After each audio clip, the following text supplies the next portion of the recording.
Hello বন্ধুরা, বাংলা নিউজে আপনাকে স্বাগত। শুরুতে সংবাদের শিরোনাম, পরে বিস্তারিত জানিয়ে দেব আমাদের হাতে থাকা সর্বশেষ গুরুত্বপূর্ণ আপডেট বাংলা সংবাদ। নির্বাচনী খরচের আড়ালে বাজারে বড় অঙ্কের জাল নোট ছড়িয়ে পড়ার গোয়েন্দা তথ্য পাওয়া গেছে।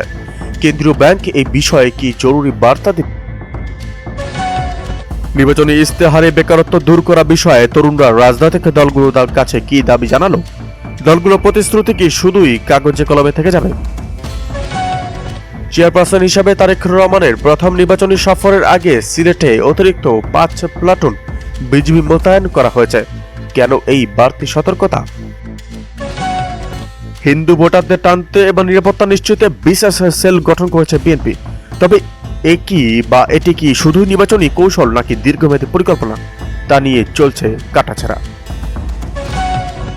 রাজনীতির উপকণ্ঠে এক গোপন বৈঠক চলাকালে আজ পুলিশি অভিযানে গ্রেপ্তার হয়েছেন কয়েকজন নেতা। তারা কি নির্বাচনের দিন বড় কোনো নাশকতার পরিকল্পনা করছিল? অ্যাপের ত্রুটির কারণে অনেক প্রবাসী রেজিস্ট্রেশন করতে পারছেন না। তাদের ভোট দেওয়ার অধিকার কি তবে অনিশ্চিতই থেকে যাবে? বিএনপির ভারপ্রাপ্ত চেয়ারম্যান তারেক রহমানের সঙ্গে দেশের বিশিষ্ট কবি ও সাহিত্যিকরা সাক্ষাৎ করেছেন। এই আলোচনা বিষয়বস্তু শুধুই কি সৌজন্য নাকি নেপথ্যে আছে অন্য কোনো এজেন্ডা? ফেব্রুয়ারি মাসের গণভোট যদি ব্যর্থ হয় তবে বাংলাদেশের সংস্কার প্রক্রিয়া মুখ থুবড়ে পড়তে পারে। এই সম্ভাব্য সংকট মোকাবিলার সরকারের পরিকল্পনা কি তা নিয়ে চলছে চুলছেরা বিশ্লেষণ। নির্বাচন কমিশনের নিরাপত্তা ও নিরপেক্ষতা নিয়ে আজ সামাজিক যোগাযোগ মাধ্যমে এক রহস্যময় তথ্য ছড়িয়ে পড়েছে। এর সত্যতা কতটুকু তা নিয়ে ইসির ব্যাখ্যা আসছে। সাথে ব্রিটিশ হাইকমিশনারের সাক্ষাৎ। বিএনপি চেয়ারম্যান তারেক রহমানের সঙ্গে সাক্ষাৎ করেছেন ঢাকায় নিযুক্ত ব্রিটিশ হাইকমিশনার সারাহ হুকুম। শনিবার সন্ধ্যা 6টার দিকে গুলশানে বিএনপি চেয়ারম্যানের কার্যালয়ে এ বৈঠক হয়।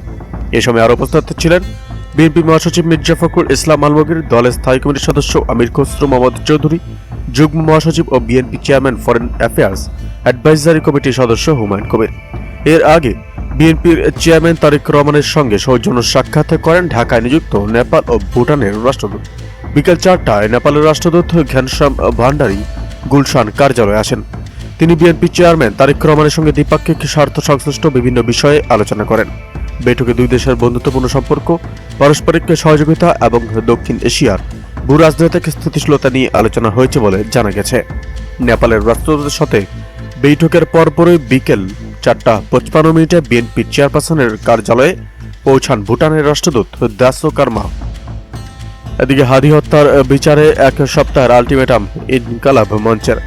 শহীদ শরীফ ওসমান হাদি হত্যার বিচার প্রক্রিয়ার অগ্রগতির জন্য এক সপ্তাহের আলটিমেটাম দিয়েছেন ইনকালাব মঞ্চের সদস্য সচিব আব্দুল্লাহ আল জারেদ।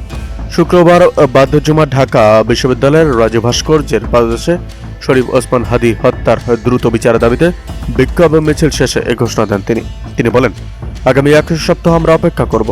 এই সময়ের মধ্যে যদি বিচার প্রক্রিয়ায় উল্লেখযোগ্য কোনো অগ্রগতি না হয় তাহলে সারা দেশে কঠোর আন্দোলন গড়ে তোলা হবে। ইনকালাব মঞ্চের সদস্য সচিব আব্দুল্লাহ আল হিজাবের প্রধান উপদেষ্টাকে উদ্দেশ্য করে বলেন, আপনার বয়স হয়েছে, আপনি বেশি দিন এমনিতেও বাঁচবেন না। বাংলার এই আগামী সন্তানেরা জুলাইয়ের পরে আপনার ওপরে বিশ্বাস করেছিল। আপনি জানাজায় গিয়ে বললেন যে শহীদ ওসমান হাদিকে আমরা ধারণ করি। আপনি শহীদ ওসমান হাদিকে ধারণ করেন আর খুনিরা কোথায় আপনি জানেন না, সেটা হতে পারে না। আপনাকে অবশ্যই বলতে হবে শহীদ ওসমান হাদি হত্যাকারীদের খুনিরা কোথায় রয়েছে। আপনাকে অবশ্যই বলতে হবে শহীদ ওসমান হাদির খুনের কারা পরিকল্পনা করেছে, কারা সহায়তা করেছে। এদিকে জিয়াউর রহমানের জন্মবার্ষিকী উপলক্ষে বিএনপির কর্মসূচি ঘোষণা। বিএনপির প্রতিষ্ঠাতা ও সাবেক শহীদ রাষ্ট্রপতি জিয়াউর রহমানের 90তম জন্মবার্ষিকী উপলক্ষে আগামী 19 ও 20 জানুয়ারি 2 দিনের কর্মসূচি পালন করবে বাংলাদেশের জাতীয়তাবাদী দল। শনিবার বিকেলে রাজধানী নয়াপল্টনে বিএনপি কেন্দ্রীয় কার্যালয়ে এক সংবাদ সম্মেলনের দলের সিনিয়র যুগ্ম মহাসচিব রুহুল কবির রিজভী এই কর্মসূচি ঘোষণা দেন। রিজভী জানান, দিবসটি উপলক্ষে সোমবার সকালে বিএনপি নয়াপল্টনস্থ কেন্দ্রীয় কার্যালয় সহ সারা দেশের দলীয় কার্যালয়গুলোতে দলীয় পতাকা উত্তোলন করা হবে।